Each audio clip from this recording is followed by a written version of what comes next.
அன்பு உறவுகளுக்கு அன்னை தமிழ் அகாடமியின் வணக்கங்களும் வாழ்த்துக்களும். நாம் இந்த வீடியோவில் 9ஆம் வகுப்பு தமிழ் புதிய புத்தகத்திலிருந்து இயல் 4க்கான ஒரு வரி வினாவிடையை பார்க்க போகிறோம்.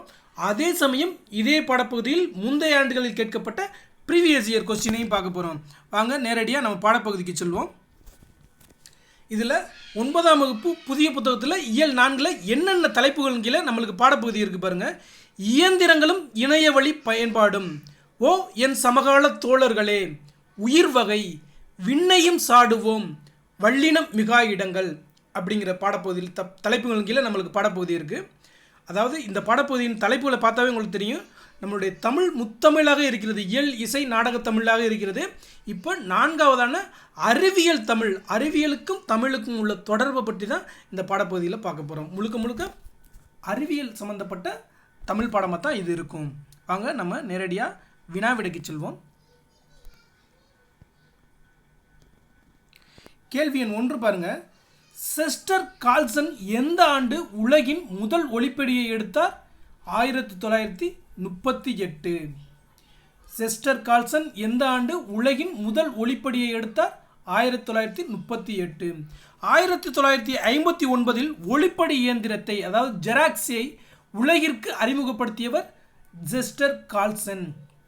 அப்போ நம்ம இப்போ பயன்படுத்துகிற ஜெராக்ஸ் மிஷினை உலகிற்கு அறிமுகப்படுத்தியவர் செஸ்டர் கால்சன் அப்படிங்கிறது தெரிஞ்சுக்குங்க. கேள்வி எண் 3 பாருங்க. கிரேக்க மொழியில் ஜீரோகிராஃபி என்றால் டேஸ் என்று பொருள், உலர் எழுத்துமுறை என்று பொருள். அப்போ ஜீரோகிராஃபி என்றால் உலர் எழுத்துமுறை என்று பொருள். கேள்வி எண் 4. பேண்டலிகிராஃப் என்ற தொலைநகல் கருவியை உருவாக்கியவர் ஜியோவானி காசிலி. அப்போ பேண்டலிகிராஃப் என்ற தொலைநகல் கருவியை உருவாக்கியவர் ஜியோவானி காசிலி. கேள்வி எண் 5. கணினி மூலம் தொலைநகல் எடுக்கும் இயந்திரத்தை காமாபேக்ஸ் என பெயரிட்டவர் ஹாங்க் மாக்னஸ்கி. கேள்வி எண் 6 பாருங்க. ஃபேக்ஸ் என்பதன் தமிழாக்கம் தொலைநகல் இயந்திரம். கேள்வி எண் 7. தானியங்க பண இயந்திரத்தை நிறுவியவர் இங்கிலாந்தைச் சேர்ந்த ஜான் செப்பர்ட் வாரன். அப்போ நம்ம ஏடிஎம் சொல்லக்கூடிய தானியக்க பண இயந்திரத்தை நிறுவியவர் ஜான் செப்பர்ட் வாரன். கேள்வி எண் 8 பாருங்க. 1990 வையக விரிவு வழங்கியை உருவாக்கியவர் டிம் பெர்னஸ்-லீ.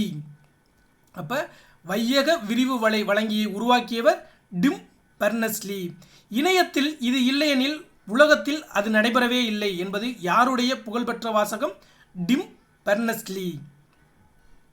கேள்வி எண் 10 பாருங்க. 1979 இணைய வணிகத்தை கண்டுபிடித்தவர் மைக்கேல் ஆல்ட்ரிச். இணைய வடிவத்தை கண்டுபிடித்தவர் மைக்கேல் ஆல்ட்ரிச். அப்போ நம்ம இதில் நம்மளுக்கு இந்த 2024 குரூப் 4 தேர்வில் இதெல்லாம் கேள்வியெல்லாம் கேட்டிருக்காங்க. யார் யார் எதை அதை கண்டுபிடிச்சாங்க அப்படின்னு. இப்போ நம்ம பாருங்கள், ஏடிஎம் மிஷினை கண்டுபிடித்தவர் ஜான் செப்பர்ட் வாரன். அதே மாதிரி வையக விரிவு வலையை உருவாக்கியவர் டிம் பெர்னஸ்-லீ. அதே மாதிரி பாருங்கள், இணைய வணிகத்தை உருவாக்கியவர் மைக்கேல் ஆல்ட்ரிச் அப்படிங்கிறதெல்லாம் நம்ம தெரிஞ்சுக்கணும். அடுத்து பாருங்கள், கேள்வி எண் 11. இணையம் பொதுமக்களின் பயன்பாட்டுக்கு வந்த ஆண்டு 1991. பயணச்சீட்டுகள் இணைய வழியே பதிவு செய்யும் வசதி அறிமுகப்படுத்தப்பட்ட ஆண்டு 2002. அதாவது நம்ம பயணச்சீட்டுகள் டிக்கெட்டை ஆன்லைன்லேயே புக்கிங் பண்ணுறது அறிமுகப்படுத்தப்பட்ட ஆண்டு 2002. கேள்வி எண் 13 பாருங்கள். அட்டை பயன்படுத்தும் இயந்திரத்தை ஸ்வைப்பிங் மிஷின், வேறு பெயர்கள் கட்டணம் செலுத்தும் கருவி, விற்பனை கருவி. அதாவது ஸ்வைப்பிங் மிஷினுக்கு என்ன பெயர்கள், வேறு பெயர்கள் என்ன? கட்டணம் செலுத்தும் கருவி, விற்பனை கருவி. தமிழக மக்கள் பயன்படுத்தும் குடும்ப அட்டைகள் டேஸாக மாற்றப்பட்டுள்ளன, திறன் அட்டைகளாக மாற்றப்பட்டுள்ளன. அதாவது ஸ்மார்ட் கார்டாக மாற்றியிருக்காங்க, அதை தான் குறிப்பிடுறாங்க. கேள்வி எண் 15 பாருங்கள். பயோமெட்ரிக் டிவைஸ் என்பதன் தமிழாக்கம் ஆளறி சோதனை கருவி. பயோமெட்ரிக் டிவைஸ் என்பதன் தமிழாக்கம் ஆளறி சோதனை கருவி. பென்டிரைவ் என்பதன் தமிழாக்கம் விரலி. கேள்வி எண் 17. 10ஆம் வகுப்பு மாணவர்களுக்கு கல்வி உதவித்தொகை வழங்கப்பட அரசால் நடத்தப்படும் தேர்வு தேசிய திறனறி தேர்வு, அதாவது நேஷனல் டேலண்ட் சர்ச் எக்ஸாம். 10ஆம் வகுப்பு மாணவர்களுக்கு தேசிய திறனறிவு தேர்வு. 9ஆம் வகுப்பு படிக்கும் மாணவர்களுக்கு, கிராமப்புற மாணவர்களுக்கு கல்வி உதவித்தொகை வழங்கப்பட அரசால் நடத்தப்படும் தேர்வு ஊரக திறனறி தேர்வு, அதாவது ட்ரஸ்ட் எக்ஸாம் சொல்லுவாங்க. Tamil Nadu rural students talent search exam அப்படின்னு சொல்லுவாங்க. இது யாருக்கு? 9ஆம் வகுப்பு படிக்கும் கிராமப்புற மாணவர்களுக்காகவே கல்வி உதவித்தொகை வழங்குவதற்காக தமிழக அரசால் நடத்தப்படும் ஒரு தேர்வு தான் ஊரக திறனறி தேர்வு ட்ரஸ்ட், அதாவது trust exam, Tamil Nadu rural students talent search exam. உங்கள் வீட்டில் இந்த மாதிரி யாராவது உங்களுடைய நண்பர்கள், உங்களுடைய வீட்டில் குடும்பத்தார்கள் வந்து இந்த மாதிரி 9ஆம் வகுப்பு 8ஆம் வகுப்பு 10ஆம் வகுப்பு படித்து கொண்டிருந்தாங்கன்னா அவங்களுக்கு இந்த எக்ஸாமை எழுதுறதுக்கு அவங்களுக்கு சொல்லுங்கள். ஏன்னா இது வந்து இந்த எக்ஸாமில் நம்ம கிளியர் பண்ணோம்னா மாதம் 1000 ரூபாய் அரசு உதவித்தொகை வழங்குது. அதாவது 8ஆம் வகுப்புலேருந்தே வழங்கிக்கிட்டு இருக்கு. இந்த 9ஆம் வகுப்பு ட்ரஸ்ட் எக்ஸாம் எழுதுனீங்கன்னா 9ஆம் வகுப்புலேருந்து நீங்கள் 12வது வகுப்பு படிக்கிற வரை இந்த மாதம் 1000 ரூபாய் உதவித்தொகை வழங்குறாங்க. கேள்வி எண் 19 பாருங்கள். 8ஆம் வகுப்பு மாணவர்களுக்கு கல்வி உதவித்தொகை வழங்கிட அரசால் நடத்தப்படும் தேர்வு தேசிய திறனறி தேர்வு மற்றும் கல்வி உதவித்தொகை தேர்வு, அதாவது national meets come merit scholarship scheme exam. அப்போ இதில் பாருங்கள், 10ஆம் வகுப்பு மாணவர்களுக்கு தேசிய திறனறி தேர்வு, 9ஆம் வகுப்பு படிக்கும் கிராமப்புற மாணவர்களுக்கு ஊரக திறனறி தேர்வு, அதாவது ட்ரஸ்ட் எக்ஸாம், 8ஆம் வகுப்பு மாணவர்களுக்கு தேசிய திறனறி தேர்வு மற்றும் கல்வி உதவித்தொகை தேர்வு. அடுத்து பாருங்கள், ஓ என் சமகால தோழர்களே என்ற பாடப்பகுதியில் நம்ம வினாக்கள் பார்க்க போகிறோம். கேள்வி எண் 20 பாருங்கள். ஓ என் சமகால தோழர்களே என்ற கவிதையின் ஆசிரியர் வைரமுத்து. ஓ என் சமகால தோழர்களே என்ற கவிதையின் ஆசிரியர் வைரமுத்து. டேஸ் மற்றும் டேஸும் இணைந்து வளர்ந்ததே தமிழ் சமூகம். அறவியலும் அறிவியலும் இணைந்து வளர்ந்ததே தமிழ் சமூகம். கேள்வி எண் 22.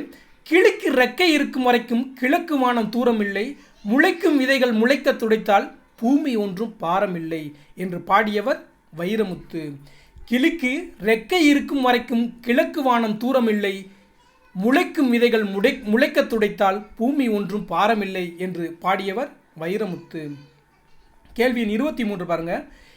ஏவுகணையிலும் தமிழை எழுதி எல்லா கோளிலும் ஏற்றுங்கள் என்று பாடியவர் வைரமுத்து.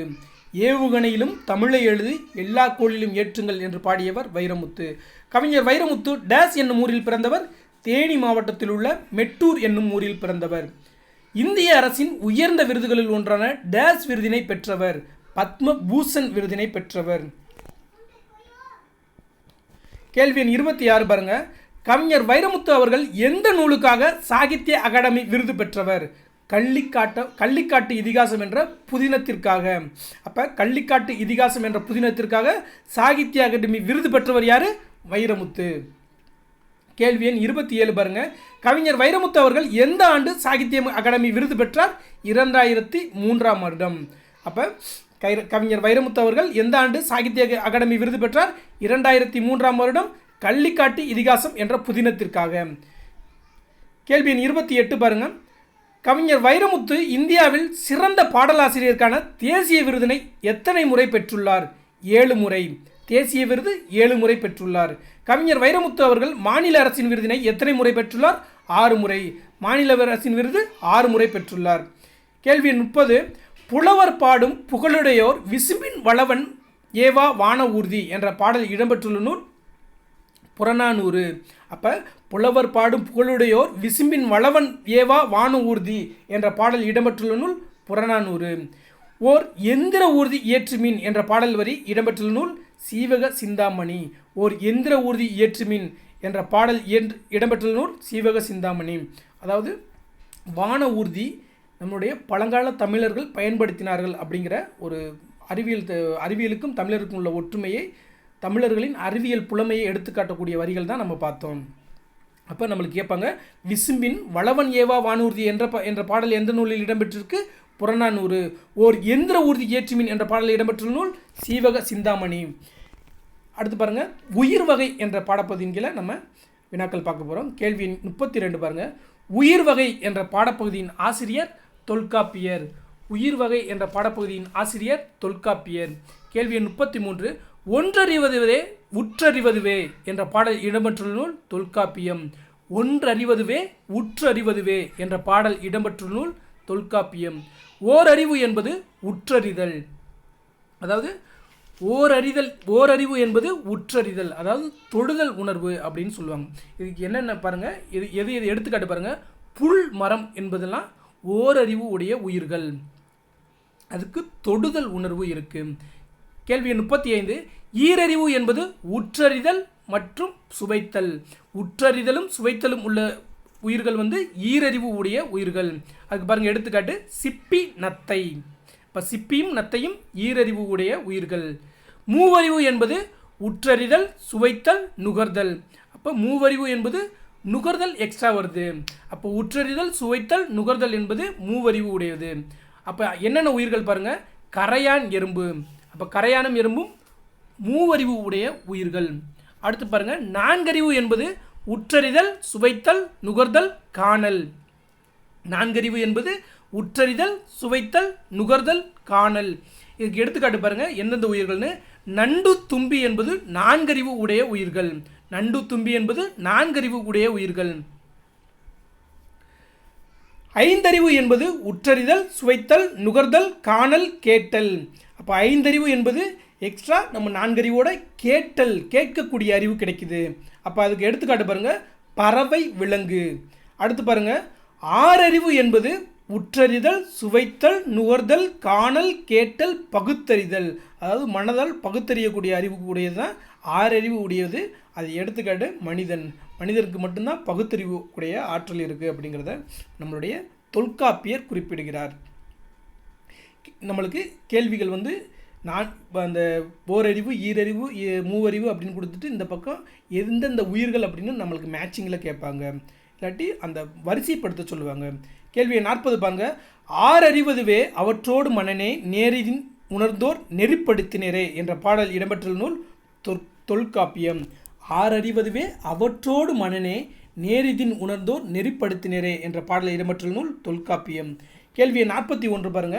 தமிழ் மொழியில் கிடைக்கப்பெற்ற முதல் இலக்கண நூல் தொல்காப்பியம். தொல்காப்பியத்தை இயற்றியவர் தொல்காப்பியர். பிற்காலத்தில் தோன்றிய பல இலக்கண நூல்களுக்கு முதல் நூலாக அமைந்திருக்கும் நூல் தொல்காப்பியம். பல இலக்கண நூல்களுக்கு முதல் நூலாக அமைந்திருக்கும் நூல் தொல்காப்பியம். தொல்காப்பியம் எத்தனை அதிகாரங்களை கொண்டது? 3 அதிகாரங்கள் கொண்டது. என்னென்ன பாருங்க, எழுத்து, சொல், பொருள். தொல்காப்பியம் எத்தனை அதிகாரங்களை கொண்டது? 3 அதிகாரங்கள், எழுத்து, சொல், பொருள். கேள்வி 45 பாருங்க. தொல்காப்பியம் எத்தனை இயல்களை கொண்டது? 27 இயல்களை கொண்டது. தொல்காப்பியம் எத்தனை இயல்களை கொண்டது? 27 இயல்களை கொண்டது. அதாவது ஒவ்வொரு அதிகாரத்திற்கும் 9 இயல்கள் வீதம் 27 இயல்கள் இருக்கும். அப்போ 9 27. நம்ம ஏற்கனவே இதை படிச்சிருக்கோம். அடுத்து பாருங்க, கேள்வி 46 பாருங்க. தொல்காப்பியத்தில் எழுத்து, சொல் அதிகாரங்கள் எதனை விளக்குகிறது? மொழி இலக்கணங்களை விளக்குகிறது. தொல்காப்பியத்தில் எழுத்து, சொல் அதிகாரங்கள் எதனை விளக்குகிறது? மொழி இலக்கணங்களை விளக்குகிறது. தமிழ் மொழிக்கான இலக்கணங்களை விளக்குகிறது. அடுத்து பாருங்க, கேள்வி 47. தமிழரின் அகம்புறம் சார்ந்த வாழ்வியல் நெறிகளையும் தமிழ் இலக்கிய கோட்பாடுகளையும் தொல்காப்பியத்தின் எந்த அதிகாரம் விளக்குகிறது? பொருள் அதிகாரம். தமிழரின் அகம்புறம் சார்ந்த வாழ்வியல் நெறிகளையும் தமிழ் இலக்கிய கோட்பாடுகளையும் தொல்காப்பியத்தின் எந்த அதிகாரம் விளக்குகிறது? பொருள் அதிகாரம். இது நம்மளுக்கு முக்கியமாக நம்ம தெரிஞ்சுக்க வேண்டியது. அதாவது தொல்காப்பியங்கிறது மொழிக்கான இலக்கணத்தை மட்டும் வழங்கவில்லை, தமிழர்களின் வாழ்வியலுக்கான இலக்கணத்தையும் வழங்கக்கூடிய ஒரு முக்கியமான நூல் தான் தொல்காப்பியம். அதாவது தமிழர்களின் வாழ்வை அகம்புறம் என பிரித்து வாழ்வியல் நெறிகளை வழங்கக்கூடிய ஒரு முக்கியமான நூல் தொல்காப்பியம். அது எந்த அதிகாரத்தில் இதை குறிப்பிடுகிறது அப்படின்னு பார்த்தீங்கன்னா பொருள் அதிகாரம் அப்படிங்கிறத நம்ம தெரிஞ்சுக்கணும். கேள்வி 48 பாருங்க. எழுத்துக்கள் பிறக்கும் இடங்களை உடற்கூற்றியல் அடிப்படையில் விளக்கியிருப்பதை கூறும் நூல் தொல்காப்பியம். அதாவது பிறப்பியலில் இந்த இதில் கொடுத்திருப்பாங்க. அதாவது எழுத்துக்களை எப்படி நம்ம உச்சரிக்கணும் அப்படிங்கிறது தொல்காப்பியத்தின் பிறப்பியல் என்ற இயல் வந்து குறிப்பிடும். எழுத்துக்கள் பிறக்கும் இடங்களை உடற்கூற்றியல் அடிப்படையில் விளக்கியிருப்பதை கூறும் நூல் தொல்காப்பியத்தின் பிறப்பியல். கேள்வி 49 பாருங்க. தட்டான் பூச்சி டேஸ் பறந்தால் தப்பாமல் மழை வரும். தாழ பறந்தால் தப்பாமல் மழை வரும். அடுத்து பாருங்க, விண்ணையும் சாடுவோம் என்ற படப்பதியில் வினாக்கள் பார்க்க போகிறோம். கேள்வி 50 பாருங்க.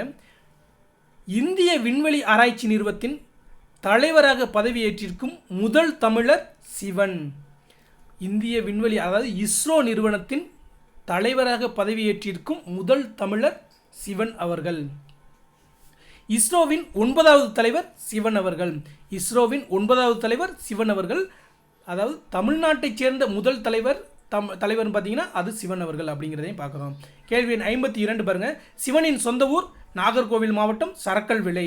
சித்தாரா என்ற செயலியை உருவாக்கியவர் சிவன் அவர்கள். சித்தாரா என்ற செயலியை உருவாக்கியவர் சிவன் அவர்கள்.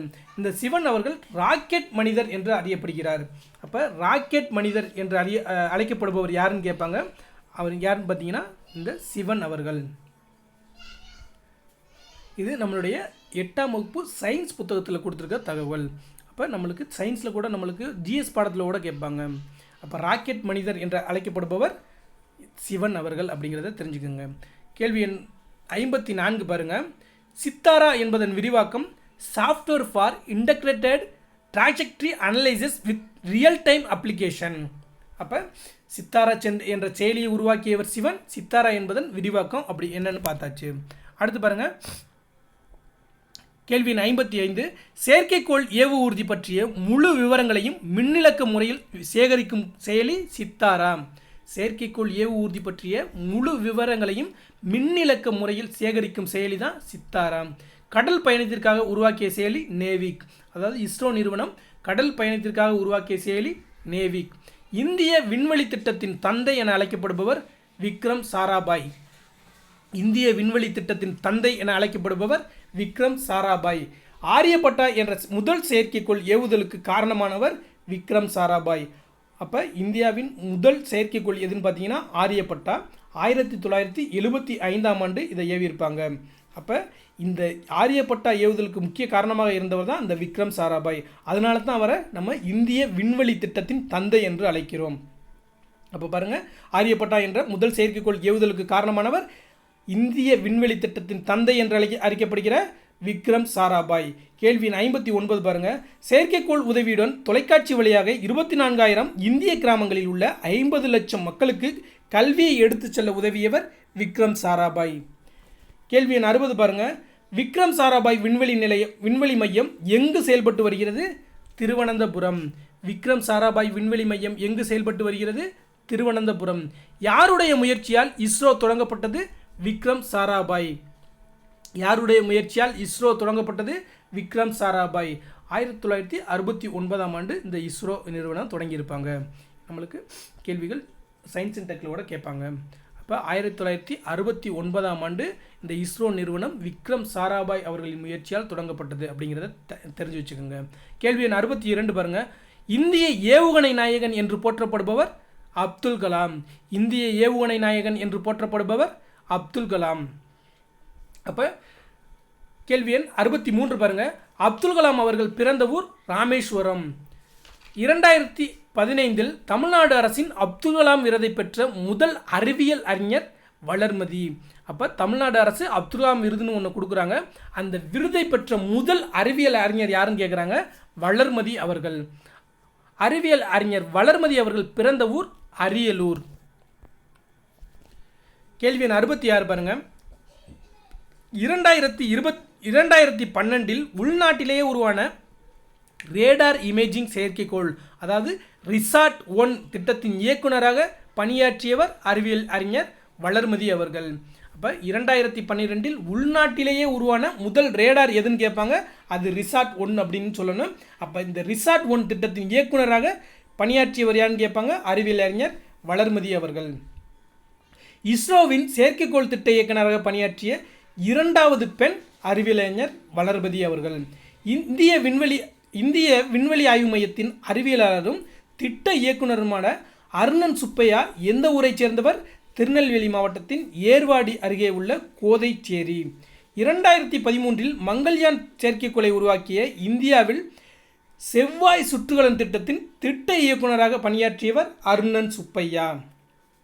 அப்போ 2013 மங்கள்யான் செயற்கைக்கோளை உருவாக்கிய இந்தியாவின் செவ்வாய் சுற்றுகலன் திட்டத்தின் திட்ட இயக்குநராக பணியாற்றியவர் தான் இந்த அருணன் சுப்பையா.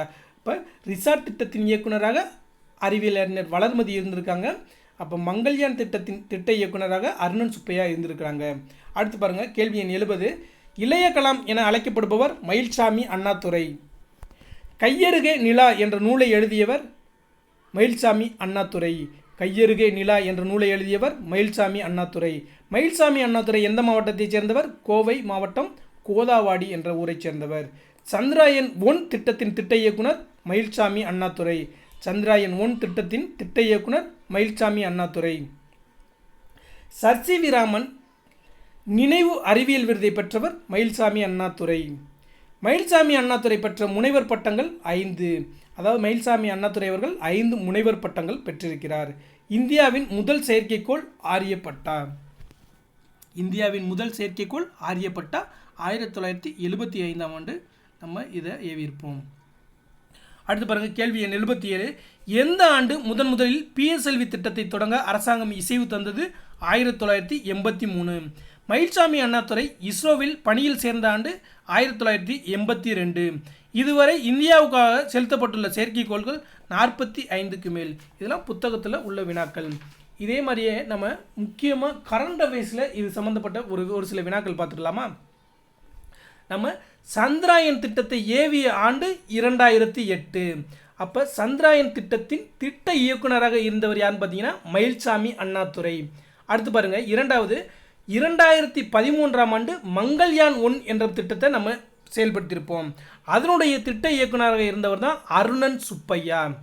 அப்போ 2013 மங்கள்யான் 1 திட்டம், இது எதுக்குன்னு பார்த்தீங்கன்னா செவ்வாய் கிரகத்தை ஆராய்ச்சி செய்ய. அதனுடைய திட்ட இயக்குனராக இருந்தவர் அருணன் சுப்பையா. அடுத்து பாருங்கள், சந்திரயான் 2 திட்டம் வந்து எந்த ஆண்டும் பார்த்தீங்கன்னா 2019. அதனுடைய திட்ட இயக்குனராக இருந்தவர் பார்த்தீங்கன்னா முத்தையா வனிதா என்ற தமிழர். அப்போ சந்திரயான் 2 திட்டம் 2019, திட்ட இயக்குனராக இருந்தவர் முத்தையா வனிதா. அடுத்து பாருங்கள், 2023 சந்திரயான் 3 என்ற திட்டத்தை நம்ம செயல்படுத்தியிருப்போம். அதனுடைய திட்ட இயக்குனராக இருந்தவர் வீரமுத்துவேல். அதே மாதிரி 2023ஆம் ஆண்டு ஆதித்யா L1 என்ற திட்டத்தை நம்ம செயல்படுத்தியிருப்போம். அதனுடைய திட்ட இயக்குனராக இருந்தவர் நிகர் ஜாஜி. நான் மறுபடியும் சொல்கிறேன், நல்லா கேட்டுக்கோங்க. இதெல்லாம் நம்மளுக்கு கரண்ட் அஃபேர்ஸில் கேட்பாங்க, GS பாடத்தில் கேட்பாங்க. சந்திராயன் 1 திட்டத்தின் திட்ட இயக்குனர் மயில்சாமி அண்ணாதுரை. மங்கள்யான் 1 திட்டத்தின் திட்ட இயக்குனர் அருணன் சுப்பையா. சந்திராயன் 2 திட்டத்தின் திட்ட இயக்குனர் முத்தையா வனிதா. சந்திராயன் 3 திட்டத்தின் திட்ட இயக்குனர் வீரமுத்துவேல். ஆதித்யா L1 திட்டத்தின் திட்ட இயக்குனர் நிகர் ஜாஜி. ஸோ இதை வந்து நம்மளுக்கு சமீபத்தில் கடந்த வருடம் வந்து நம்மளுடைய தமிழக அரசு உங்களுக்கெல்லாம் விருது வழங்கியிருக்காங்க. தமிழகத்தை சேர்ந்த அறிவியலாளர்களுக்கு விருது வழங்கியிருக்காங்க. இவங்கெல்லாம் இந்த திட்டத்தோடு திட்ட இயக்குநராக பணியாற்றினவங்க. ஸோ அந்த அடிப்படையில் நம்மளுக்கு கேள்விகள் வரலாம். அடுத்து பாருங்கள், வல்லினம் மிகா இடங்கள் அந்த என்ற பாடப்பகுதியில் இலக்கண பகுதியில் நம்ம வினாக்கள் பார்க்க போகிறோம். கேள்வி 80 பாருங்கள், அது இது என்னும் சுட்டு பெயர்களின் பின் வல்லினம் மிகாது. அப்போ அது இது என்னும் சுட்டு பெயர்களின் பின் வல்லினம் மிகாது. எடுத்து பாருங்க, அது செய் இது கான். எழுவாய் தொடரில் வல்லினம் மிகாது. எழுவாய் தொடரில் வல்லினம் மிகாது. குதிரை தாண்டியது, கிளி பேசும் என்பது எழுவாய் தொடர். இதில் நம்மளுக்கு வல்லினம் மிகாது அப்படின்னு குறிப்பிடுறாங்க. விழித்தொடரில் வல்லினம் மிகாது. தந்தையே பாருங்கள் என்பதில் மகளே தா, இந்த இதெல்லாம் விழித்தொடர், இதில் வல்லினம் மிகாது. பெயரச்சத்தில் வல்லினம் மிகாது. வந்த சிரிப்பு, பார்த்த பையன், இதெல்லாம் பெயரச்சத்தொடர், இதில் வல்லினம் மிகாது. வியங்கோல் வினைமுற்று தொடரில் வல்லினம் மிகாது. வாழ்க தமிழ், வருக தலைவா, இதெல்லாம் வியங்கோல் வினைமுற்று தொடர், இதுலையும் வல்லினம் மிகாது. 85 பாருங்க, வினைத்தொகையில் வல்லினம் மிகாது. குடி தண்ணீர், வளர்பிறை, திருவளர் செல்வன், இதெல்லாம் வினைத்தொகை. நம்மளுக்கு கேள்விகள் வந்து இது என்ன சொல், என்ன தொகை, இலக்கண குறிப்பு அப்படின்னு கூட கேட்பாங்க. அப்போ குடிதண்ணீர் என்பது வினைத்தொகை, வளர்பிறை என்பது வினைத்தொகை, திருவளர் செல்வன் என்பது வினைத்தொகை. இதில் எல்லாத்துலேயும் வல்லினம் மிகாது அப்படின்னு பார்க்குறோம். அதே பாருங்கள், உம்மை தொகையில் வல்லினம் மிகாது. தாய் தந்தை, இரவு பகல், இது எல்லாமே வல்லினம் மிகாது. தாயும் தந்தையும், இரவும் பகலும், இது உம்மை தொகை, இதுலையும் வல்லினம் மிகாது. அடுத்து பாருங்கள், அடுக்கு தொடர், இரட்டை கிளவி ஆகியவற்றில் வல்லினம் மிகாது. பார் பார் என்பது அடுக்கு தொடர், இதுலையும் நம்மளுக்கு வல்லினம் மிகாது. சலசல என்பது இரட்டை கிளவி, அதுலேயும் வல்லினம் மிகாது. ஏன்னா நம்மளுக்கு ஸ்டேட்மெண்ட்டாகவே இந்த வல்லினம் மிகு இடங்கள், வல்லினம் மிகா இடங்களில் நிறைய இடத்துல ஸ்டேட்மெண்ட்டே நம்மளுக்கு கொடுக்குறாங்க. அந்த அடிப்படையில் நம்ம தெரிஞ்சு வச்சுக்கணும், படித்து வச்சுக்கணும். கேள்வி 88 பாருங்கள், அக்னி சிறகுகள் என்ற நூலின் ஆசிரியர் அப்துல் கலாம். அக்னி சிறகுகள் என்ற நூலின் ஆசிரியர் அப்துல் கலாம். மின்மினி என்ற நூலின் ஆசிரியர் ஆயிஷா நடராஜன். மின்மினி என்ற நூலின் ஆசிரியர் ஆயிஷா நடராஜன். ஏன் எதற்கு எப்படி என்ற நூலின் ஆசிரியர் சுஜாதா. ஏன் எதற்கு எப்படி என்ற நூலின் ஆசிரியர் சுஜாதா. புத்தக பின்பக்க வினாக்கள் பாருங்கள். கேள்வி எண் 91, கீழ்காணும் 3 தொடர்களில் எது சரி அப்படின்னு கேட்டிருக்காங்க. இருந்த இடத்திலிருந்தே பயணச்சீட்டு எடுப்பதை எளிதாக்கிய மிகப்பெரிய இந்திய நிறுவனம் இந்திய தொடர்வண்டி உணவு வழங்கல் மற்றும் சுற்றுலா கழகம் ஆகும் அப்படின்னு சொல்லியிருக்காங்க. இது ஸ்டேட்மெண்ட்டு சரி. அடுத்து பாருங்கள், வங்கி அட்டை இல்லை என்றால் அலைபேசி எண், வங்கி கணக்கு எண் ஆகியவற்றை கொண்டு பணம் செலுத்துதல் இயலாது அப்படின்னு குறிப்பிட்றாங்க. அதாவது நம்மளுடைய பேங்க் கார்டு இல்லைன்னா நம்ம அலைபேசி எண்ணை வச்சு வங்கி கணக்கு எண்ணை வச்சுலாம் நம்ம பணம் செலுத்த முடியாது அப்படின்னு கொடுக்குறாங்க. அது ஸ்டேட்மெண்ட் தவறு. இப்படிலாம் நம்மளுடைய டெபிட் கார்டு, கிரெடிட் கார்டு இல்லாமல் நம்ம பணம் செலுத்தலாம் அப்படிங்கிறது, நம்மளுடைய அந்த மொபைல் நம்பரை வச்சே பணம் செலுத்தலாம் அப்படிங்கிறது நம்மளுக்கு தெரியும். அந்த அடிப்படையில் இது தவறு, ஸ்டேட்மெண்ட் தவறு. அப்போ பணம் செலுத்துதல் இயலும் அப்படிங்கிறது வந்திருந்தால் தான் அது சரி. கேள்வி அடுத்து பாருங்கள், 3வது ஆப்ஷனில் திறன் அட்டைகள் என்பவை குடும்ப அட்டைகளுக்கு மாற்றாக வழங்கப்பட்டவை ஆகும். ஆமாம், திறன் அட்டைகள் என்பது ஸ்மார்ட் கார்டு, அது குடும்ப அட்டைகளுக்காக நம்மளுக்கு ஸ்மார்ட் கார்டு வழங்கியிருக்காங்க. அப்போ அந்த ஸ்டேட்மெண்ட் ஈயும் சரி. அப்போ பாருங்கள், ஆ சரி, ஈ சரி. இந்த ஆவண்ணாங்கிறது தவறு. ஏன் தவறு? பணம் செலுத்துது இயலாது அப்படின்னு கொடுத்துருக்காங்க. பணம் செலுத்த இயலும், அலைபேசி எண், வங்கி கணக்கு எண் ஆகியவற்றை கொண்டு பணம் செலுத்துவது இயலும் அப்படிங்கிறது தான் சரி. அதனால் இயலாதுன்னு கொடுத்துருக்கனால இது தவறு. அடுத்து பாருங்கள், கேள்வி எண் 92 பாருங்கள். தமிழ்நாடு அரசு கிராமப்புற மாணவர்களுக்கு நடத்தும் திறனாய்வு தேர்வு எது? நம்ம ஊரக திறனாய்வு தேர்வு அப்படின்னு பார்த்தோம். ட்ரஸ்டி எக்ஸாம் பார்த்தோம். தமிழ்நாடு அரசு கிராமப்புற மாணவர்களுக்கு நடத்தும் திறனாய்வு தேர்வு எது? ஊரக திறனாய்வு தேர்வு அப்படின்னு பார்த்தோம், 9ஆம் வகுப்பு மாணவர்களுக்கு. அடுத்து பாருங்கள், கேள்வி எண் 93 பாருங்கள். ஒன்றறிவதுவே உற்றறிவதுவே இரண்டறிவதுவே அதனோடு நாவே இவ்வடிகளில் அதனோடு என்பது எதை குறிக்கிறது? நுகர்தல், தொடு உணர்வு, கேட்டல், காணல் அப்படின்னு பார்க்குறோம். இதில் எதை குறிக்கிறது என்பது அதனோடு அப்படிங்கிறது எதை குறிக்கிறது அப்படின்னு பார்த்தீங்கன்னா தொடு உணர்வை குறிக்கிறது. அடுத்து பாருங்கள், கேள்வி எண் 94. பின்வரும் தொடர்களை படித்து நான் யார் என்று கண்டுபிடிக்க. அறிவியல் வாகனத்தில் நிறுத்தப்படுவேன், எல்லா கோளிலும் ஏற்றப்படுவேன், இளையவர் கூட்டம் என்னை ஏந்தி நடப்பர், இணையம், தமிழ், கணினி, ஏவுகணை அப்படின்னு கொடுக்காங்க. இதில் தமிழ் தான் சரியான விடை. அடுத்து பாருங்கள், கேள்வி எண் 95 பாருங்கள். விடை வரிசையை தேர்க. இது செயற்கைக்கோள் ஏவுறுதியின் செயல்பாட்டை முன்கூட்டியே கணிக்கும். அப்போ எதுன்னு நம்மளுக்கு கண்டுபிடிக்கணும். அடுத்து பாருங்கள், இது கடல் பயணத்துக்காக உருவாக்கப்பட்ட செயலி அப்படின்னு கொடுத்துருக்காங்க. இது ரெண்டுமே செயலி தான். பாருங்கள், ஸ்டேட்மெண்ட் ஆ பாருங்கள். இது செயற்கைக்கோள் ஏவுறுதியின் செயல்பாட்டை முன்கூட்டியே கணிக்கும் அப்படின்னு கொடுத்துருக்காங்க. நேவிக் சித்தாரா, நேவிக் வானூர்தி, வானூர்தி சித்தாரா, சித்தாரா நேவிக் அப்படின்னு கொடுத்துருக்காங்க. அப்போ இதில் ஃபஸ்ட்டு பார்த்தீங்கன்னா சித்தாரா என்பது தான் சரியான விடை. அதாவது செயற்கைக்கோள் ஏவுறுதியின் செயல்பாட்டை முன்கூட்டியே கணிக்கக்கூடிய ஒரு செயலி தான் சித்தாரா. நம்முடைய சிவன் அவர்கள் கண்டுபிடித்தது அப்படின்னு பார்த்தோம். அப்போ அதுக்கு ஒன்றுக்கு வந்து சித்தாரா என்பது தான் சரியாக வரும். அடுத்து பாருங்கள், கடல் பயணத்துக்காக உருவாக்கப்பட்ட செயலி நேவிக் அப்படின்னு பார்த்தோம். அப்போ இதில் சித்தாரா நேவிக் என்பது தான் சரி. நம்மளுக்கு நேவிக் சித்தாரா அப்படின்னு கொடுத்துருப்பாங்க. அப்போ இதில் கரெக்டாக ஃபஸ்ட்டு கேள்விக்கு சித்தாரா என்பது சரியான விடை, 2வது கேள்விக்கு நேவிக் என்பது சரியான விடை. அந்த அடிப்படையில் ஆப்ஷன் இ தான் இதுக்கு சரியான விடை. கூடுதல் வினாக்கள் பாருங்கள். ஒரு சராசரி மனிதனுடைய நாக்கில் எத்தனை சுவை அரும்புகள் உள்ளன? 9000 சுவை அரும்புகள். மூக்குக்கு மொத்தம் எத்தனை வாசனைகள் உண்டு? 7 வாசனைகள் உண்டு. பொங்கியும் பொழுந்தும் நீண்ட புதுப்பிடர் மயிர் சிவர்க்கும் சிங்கமே வானவீதி திகுதிகு என எரிக்கும் என பாடியவர் பாரதிதாசன். நம்முடைய புத்தக பின்பக்கத்தில் ஒரு கவிதை கொடுத்துருக்காங்க. அந்த கவிதையை எழுதியவர் தான் பாரதிதாசன். பொங்கியும் பொழிந்தும் நீண்ட புதுப்பிடர் மயிர் சிவிர்க்கும் சிங்கமே வானவீதி திகுதிகுவென எரிக்கும் என பாடியவர் பாரதிதாசன். அடுத்து பாருங்க, ஆங்கில சொல்லுக்கு நிகரான தமிழாக்கம் பார்க்க போகிறோம். லான்ச் வெஹிக்கிள் என்பதன் தமிழாக்கம் ஏவு ஊர்தி. மிசைல் என்பதன் தமிழாக்கம் ஏவுகணை. நாட்டிக்கல் மைல் என்பதன் தமிழாக்கம் கடல் மைல். வீடியோ கான்ஃபரன்ஸ் என்பதன் தமிழாக்கம் காணொளி கூட்டம். டவுன்லோட் என்பதன் தமிழாக்கம் பதிவிறக்கம். பேசஞ்சர் நேம் ரெக்கார்டு, அதாவது பிஎன்ஆர் என்பதன் தமிழாக்கம் பயணியர் பெயர் பதிவு. நம்முடைய ரயில்வே ஸ்டேஷனில் நம்ம புக் பண்ணுறோம்ல, அதில் பிஎன்ஆர் ஸ்டேட்டஸ் வச்சு இந்த நம்பரை வச்சு தான் நம்ம புக்கிங் ஸ்டேட்டஸ்லாம் பார்க்கலாம். அதுக்கு பேர் பேசஞ்சர் நேம் ரெக்கார்டு அப்படின்னு பிஎன்ஆர் ஸ்டேட்டஸ் சொல்லுவாங்க. தமிழாக்கம் வந்து பயணியர் பெயர் பதிவு. எலக்ட்ரானிக் டிவைஸ் என்பதன் தமிழாக்கம் மின்னணு கருவிகள். எலக்ட்ரானிக் டிவைஸ் என்பதன் தமிழாக்கம் மின்னணு கருவிகள். ஸோ இதே பாடத்திட்டத்தில் ஒரு வரி வினாவிடைகள் நம்ம பார்த்தாச்சு. அதாவது 9ஆம் வகுப்பு இயல் 4க்கான ஒரு வரி வினாவிடைகள் பார்த்தாச்சு. இப்போ நம்ம பார்க்க போகிறது இதே படப்பகுதியில் முந்தைய ஆண்டுகளில் கேட்கப்பட்ட கேள்விகள் பார்க்க போகிறோம். இதை நீங்கள் நல்லாவே இந்த அன்னை தமிழ் சேனலில் உள்ள வீடியோக்கள்லாம் நீங்கள் நல்லாவே பார்த்தா உங்களுக்கு தெரியும். நம்ம முக்கியமான கேள்விகள்லாம் ப்ளூ கலரில் ஹைலைட் பண்ணியிருப்போம். அதை 2 முறை வாசிக்கிறோம். இந்த அடிப்படையில் நீங்கள் பார்க்கும்போது உங்களுக்கு 3 முறை படித்ததற்கு சமம் அப்படிங்கிறது. நீங்கள் இந்த பாடப்பகுதியெலாம் பார்க்கணும்னா வள நிறைய இன்ஃபர்மேஷன் கொடுத்துருப்பாங்க.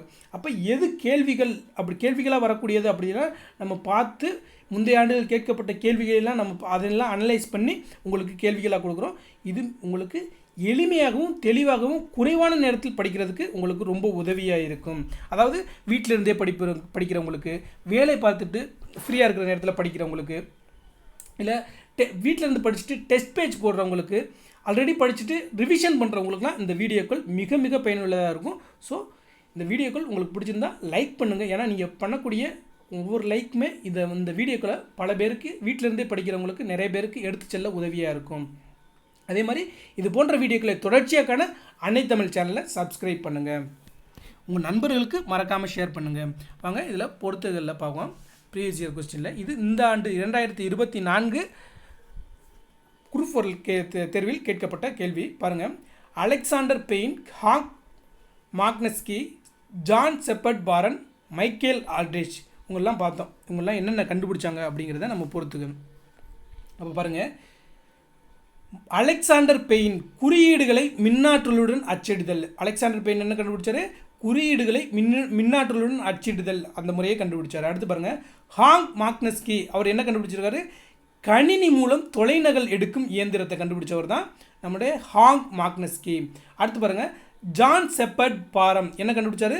தானியங்கி பண இயந்திரம், அதாவது ஏடிஎம் மிஷினை கண்டுபிடிச்சவர் ஜான் செப்பர்ட் பாரன். ஆப்ஷன் 4 இருக்குது பாருங்கள். மைக்கேல் ஆல்ட்ரிச் என்பவர் என்ன கண்டுபிடிச்சார்? இணைய வணிகத்தை கண்டுபிடிச்சிருப்பார். அப்போ மைக்கேல் ஆல்ட்ரிச் என்ன கண்டுபிடிச்சிருப்பார்? இணைய வணிகத்தை கண்டுபிடிச்சிருக்காரு. இதில் ஆப்ஷன் வந்து ஏ தான் சரியானதாக இருக்கும் பாருங்கள். அலெக்சாண்டர் பெயின் குறியீடுகளை மின்னேற்றலுடன் ஒப்பிடுதல். ஹாங் மாக்னஸ்கி கணினி மூலம் தொலைநகல் எடுக்கும் இயந்திரம். ஜான் செப்பர்ட் பாடம் ஏடிஎம் இயந்திரம், அதாவது தானியங்கி பண இயந்திரம்.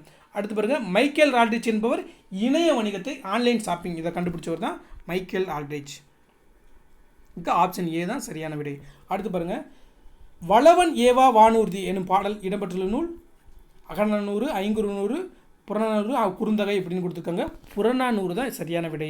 வளவன் ஏவா வானூர்தி என்னும் பாடல் வரி இடம்பெற்றுள்ள நூல் புறநானூறு. அடுத்து பாருங்கள், தீம்பிழி இயந்திரம் பந்தல் வருத்த எனும் கரும்பை பிழியும் இயந்திரம் பற்றி கூறும் நூல் 10. அப்போ தீம்பிழி இயந்திரம் பந்தல் வருத்த என கரும்பை பிழியும் இயந்திரம் பற்றி கூறும் நூல் வந்து 10. அடுத்து பாருங்கள், தொல்காப்பியர் கூறும் உயிர் வகைகளுக்கான அறியும் ஆற்றலை வரிசைப்படுத்துக. அப்போ எது ஓரறிவு முதல் 6 அறிவு உடைய நம்மளுக்கு அதை வரிசைப்படுத்தணும். அப்போ பாருங்கள், இதில் எது ஓரறிவு அப்படின்னு பார்த்தீங்கன்னா, ஓரறிவு ஃபஸ்ட்டு என்ன அறிவு? உற்றறிதல் அப்படின்னு பார்க்குறோம். அதுக்கப்புறம் வந்து சுவைத்தல் 2வது அறிவு, அடுத்து நுகர்தல், அப்புறம் காணல், அதுக்கப்புறம் கேட்டல், அதுக்கப்புறம் பகுத்தறிதல். அப்போ ஓரறிவு உற்றறிதல் எது நம்ம எடுத்துக்காட்டு பார்த்தோம்? புல் மரமும் ஓரறிவு உடையது உற்றறிதல் அப்படின்னு பார்த்தோம். அப்போ சிப்பியும் நத்தையும் சுவைத்தல் என்ற 2வது அறிவு பெற்றிருக்கு அப்படின்னு பார்க்குறோம். நுகர்தலுக்கு வந்து கரையான் எறும்பு என்பது நுகர்தல் அறிவை பெற்றிருக்கு அப்படின்னு பார்க்குறோம். காணலுக்கு வந்து நண்டு தும்பி அப்படின்னு பார்க்குறோம். கேட்டலுக்கு வந்து பறவை விலங்கு அப்படின்னு பார்த்தோம். பகுத்தறிவுக்கு மனிதன் அப்படின்னு பார்த்தோம். அப்போ இதுக்கு சரியான விடை பார்த்தீங்கன்னா ஆப்ஷன் பி தான் சரியான விடை. அதாவது ஓரறிவு வந்து உற்றறிதல், 2வது அறிவு உற்றறிதலும் சுவைத்தலும், 3வது அறிவு உற்றறிதல் சுவைத்தல் நுகர்தல், 4வது அறிவு உற்றறிதல் சுவைத்தல் நுகர்தல் காணல், 5வது அறிவு உற்றறிதல் சுவைத்தல் நுகர்தல் காணல் கேட்டல், அடுத்த 6வது அறிவு இதோடு பகுத்தறிதல் அப்படிங்கிறத நம்ம தொல்காப்பியர் கொடுத்துருப்பாரு அப்படின்னு பார்த்தோம். அதாவது தொல்காப்பியரின் உயிர் வகை என்ற பாடத்தின் கீழில் நம்ம பார்த்தோம் அப்படின்னு பார்த்தோம். ஸோ அடுத்த கேள்வி பாருங்கள், கீழ்காணும் வல்லினமிகா இடம் குறித்த கூற்றில் சரியான கூற்றை தேர்வு செய்க அப்படின்னு பார்க்குறோம். 2ஆம் வேற்றுமை விரியில் வல்லினம் மிகாது அப்படின்னு கொடுத்துருக்காங்க. சரியான கூற்று இங்கே கேட்டிருக்காங்க. எழுவாய் தொடரில் வல்லினம் மிகாது அப்படின்னு கொடுத்துருக்காங்க. வன்தொடர் குற்றியலிகரத்தின் பின் வல்லினம் மிகாது அப்படின்னு கொடுத்துருக்காங்க. சால தவ முதலிய உரிச்சொல்களின் பின் வல்லினம் மிகாது அப்படின்னு கொடுத்துருக்காங்க. அப்போ இதில் கரெக்டான இது பார்த்தீங்கன்னா எழுவாய் தொடரில் வல்லினம் மிகாது என்பது மட்டும்தான் சரியான விடை. ஏன்னா 2ஆம் வேற்றுமை விரியில் வந்து வல்லினம் மிகும் அப்படின்னு நம்ம கடந்த வகுப்பில் படித்தோம். வல்லினம் மிகு இடங்கள் அப்படிங்கிறத படிக்கும்போது எதுக்கெல்லாம் வல்லினம் மிகு இடங்கள் அப்படின்னு பார்க்கும்போது நம்மளுடைய 9ஆம் வகுப்பு இயல் 3 அப்படிங்கிற பாடத்திட்டங்களை நம்ம படித்தோம். அப்போ 2ஆம் வேற்றுமை விகுதியில் வல்லினம் மிகும் அப்படிங்கிறது தான் சரியான ஸ்டேட்மெண்ட்டாக இருக்கும். அதே மாதிரி வன்தொடர் குற்றியலுகரத்தின் பின் வல்லினம் மிகும் அப்படிங்கிறது தான் சரியான ஸ்டேட்மெண்ட்டு. சால தவ முதலிய உரிச்சொற்களின் பின் வல்லினம் மிகும் அப்படின்னு பார்த்தோம். சால சிறந்தது, தவச்சிறிது அப்படின்லாம் நம்ம எடுத்துக்காட்டுகளோட பார்த்தோம். அப்போ இதில் பார்த்தீங்கன்னா வல்லினம் மிகா இடங்களுக்கு தான் கேட்டிருக்காங்க. அப்போ சரியான விடை எழுவாய் தொடரில் வல்லினம் மிகாது அப்படிங்கிறது மட்டும்தான் இங்கே சரியான விடை. ஸோ இது வரைக்கும் 9ஆம் வகுப்பு இயல் 4க்கான ஒருவரி வினாவிடைகள், முந்தைய ஆண்டில் கேட்கப்பட்ட கேள்விகள், இது எல்லாமே பார்த்துருக்கோம். ஸோ இந்த வீடியோக்கள் உங்களுக்கு எளிமையாக குறைவான நேரத்தில் படிக்கிறதுக்கு மிக மிக பயனுள்ளதாக இருக்கும். இது போன்ற வீடியோக்கள் வந்து வீட்டிலிருந்தே படிக்கிறவங்களுக்கு நிறைய பேருக்கு போய் சேரணுங்கிறது தான் எங்களுடைய ஆசை. ஸோ நீங்கள் இதில் வழங்கக்கூடிய ஒவ்வொரு லைக்ஸ் அண்ட் கமெண்ட்ஸ்லாம் நிறைய பேருக்கு தெரியாதவங்களுக்கு நிறைய பேருக்கு போய் சேர உதவியாக இருக்கும். ஸோ வீடியோ பார்க்குறவங்க லைக் பண்ணுங்கள், அன்னை தமிழ் சேனலை சப்ஸ்கிரைப் பண்ணுங்கள், உங்களுடைய நண்பர்களுக்கு இதை ஷேர் பண்ணுங்கள். நன்றி, வணக்கம். அடுத்த வீடியோவில் சந்திப்போம்.